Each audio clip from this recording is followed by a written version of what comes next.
Sedikit mengancam Cina usir RI di Natuna. Pemberitaan 2021 diwarnai dengan pemerintah Cina dilaporkan melakukan protes terhadap pemerintah Indonesia. Negeri tirai bambu disebut meminta RI untuk menyetop operasi pengeboran minyak dan gas di Natuna, Laut Cina Selatan atau LCS. Diketahui Indonesia melakukan pengeboran eksplorasi di dekat pulau-pulau Natuna yang terletak di dalam zona ekonomi eksklusif Indonesia sejak Juli lalu. Mengutip Nikkei Asia, protes diyakini terkait cadangan minyak di wilayah kerja atau WK Blok Tuna, berada di lepas pantai Natuna Timur tepat di perbatasan Indonesia-Vietnam. Hal ini terungkap dari pernyataan anggota Komisi 1 DPR RI Muhammad Farhan akhir November lalu. Ada surat protes yang dilayangkan dengan nada sedikit mengancam. Hal itu dikarenakan sebagai upaya pertama diplomat Cina untuk mendorong agenda 9 garis putus-putus mereka terhadap hak-hak kami di bawah hukum laut. Farhan kemudian menegaskan bahwa Indonesia tidak akan tunduk dengan hal itu. Pasalnya, wilayah pengeboran itu secara sah merupakan hak milik RI. Konvensi Perserikatan Bangsa-Bangsa atau PBB tentang hukum laut atau United Nations Convention on the Law of the Sea atau UNCLOS tahun 1982 sudah memberi hak berdaulat kepada Indonesia untuk memanfaatkan sumber daya alam termasuk migas yang berada di bawah ZEE Indonesia tanpa boleh diganggu oleh negara lain. Pihaknya menyebut klaim Cina melalui konsep 9 dash line atau 9 garis putus-putus yang negara tersebut tetapkan adalah klaim sepihak yang tidak berdasar pada ketentuan hukum internasional. Pihaknya menjawab dengan sangat tegas bahwa pihaknya tidak akan menghentikan pengeboran karena itu adalah hak kedaulatan Indonesia. Sementara itu, Farhan juga mengatakan bahwa Cina dalam surat terpisah juga memprotes latihan militer Garuda Shield yang dilakukan bersama Amerika Serikat atau AS bulan Agustus lalu. Cina khawatir latihan itu akan mengganggu stabilitas kawasan. Dalam surat resmi mereka, pemerintah Cina mengungkapkan keprihatinan mereka tentang stabilitas keamanan di daerah itu. Adapun LCS merupakan jalur penting untuk sebagian besar pengiriman komersial dunia.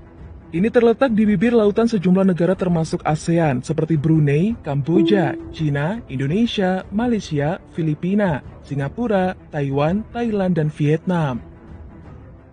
Lautan itu diyakini sebagian lautan yang kaya hasil alam, terutama migas dan ikan.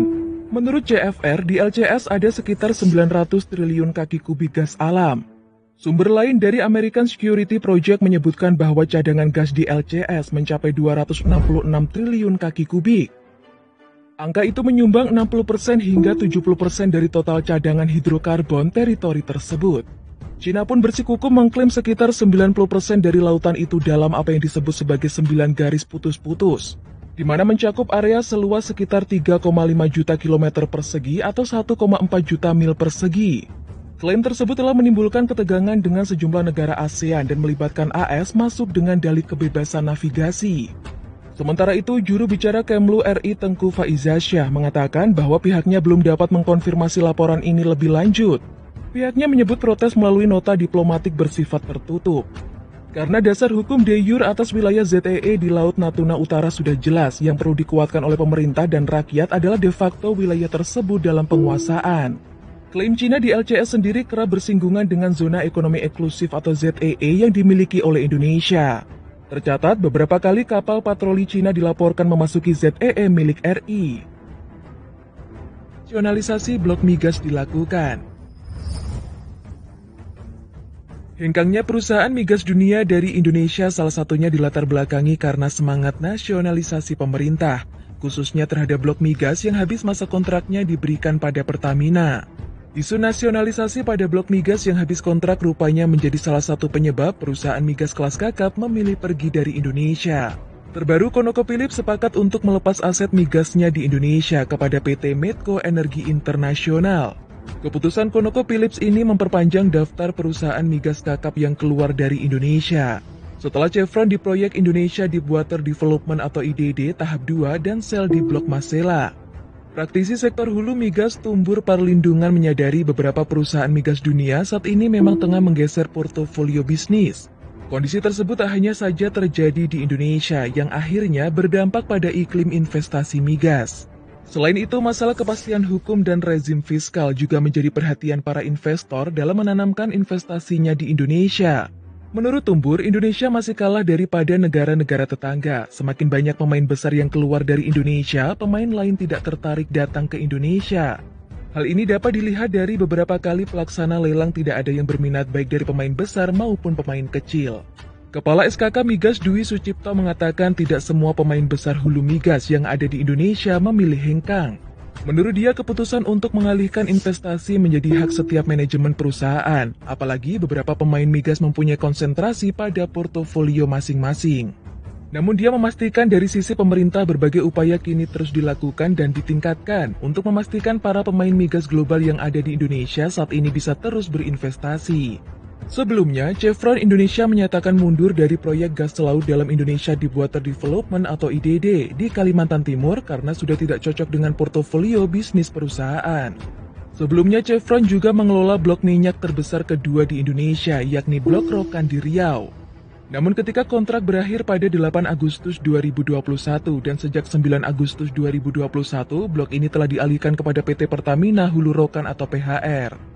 Begitu pula dengan Shell yang berencana hengkang dari proyek Blok Masela, Maluku karena menganggap berinvestasi di negara lain lebih menguntungkan. Seperti Malaysia yang membuat kebijakan fiskal dengan tidak memberikan bonus tanda tangan kepada kontraktor dan memberikan split kepada kontraktor hingga 80%. Di sisi lain, perusahaan seperti Eni, Mubadala, PetroChina, Petronas, ExxonMobil, Premier Oil, dan BP saat ini terus melakukan investasi. Perusahaan tersebut masih memilih stay dan bahkan ada yang baru masuk juga berkembang.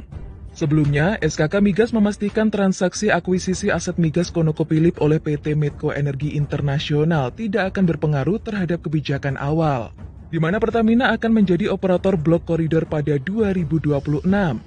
Deputi Perencanaan SKK Migas Beni Lubiantara mengatakan, Pertamina Hulu Energi atau PHE akan menjadi operator pada 3 tahun pertama setelah kontrak berjalan di Blok Koridor 2023. Hal tersebut mengacu pada keputusan Menteri ESDM.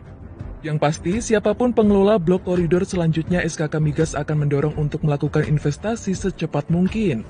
Pasalnya tujuan diberikannya perpanjangan di Blok Koridor sebagai kepastian untuk segera melakukan investasi, sehingga tidak mengganggu keberlanjutan produksi, agar produksi tidak turun dan semua potensi serta prospek segera dikembangkan. Kementerian ESDM menyatakan pengelolaan blok koridor jatuh ke tangan Pertamina pada 3 tahun pertama setelah 2023. Oleh karena itu, perusahaan migas plat merah ini bakal melakukan serangkaian kajian guna mempersiapkan pengelolaan di blok migas tersebut. Hal ini diputuskan setelah kerjasama pengelolaan blok koridor dengan ConocoPhillips atau Grisik Ltd resmi diperpanjang pada 2019 lalu. Kementerian ESDM dan ConocoPhillips telah menandatangani kontrak bagi hasil gross split untuk blok migas di Sumatera Selatan tersebut. ConocoPhillips telah menjadi operator blok koridor sejak 2012 dengan hak partisipasi sebesar 54%. Selebihnya hak kelola blok ini dipegang oleh PT Pertamina Hulu Energi Koridor dan Talisman atau Koridor Ltd, masing-masing sebesar 10% dan 36%. Namun pada kontrak baru yang dimulai pada 2023, hak partisipasi ConocoPhillips akan turun menjadi 46%. Begitu juga Talisman menjadi 24%, sedangkan hak partisipasi Pertamina naik menjadi 30%.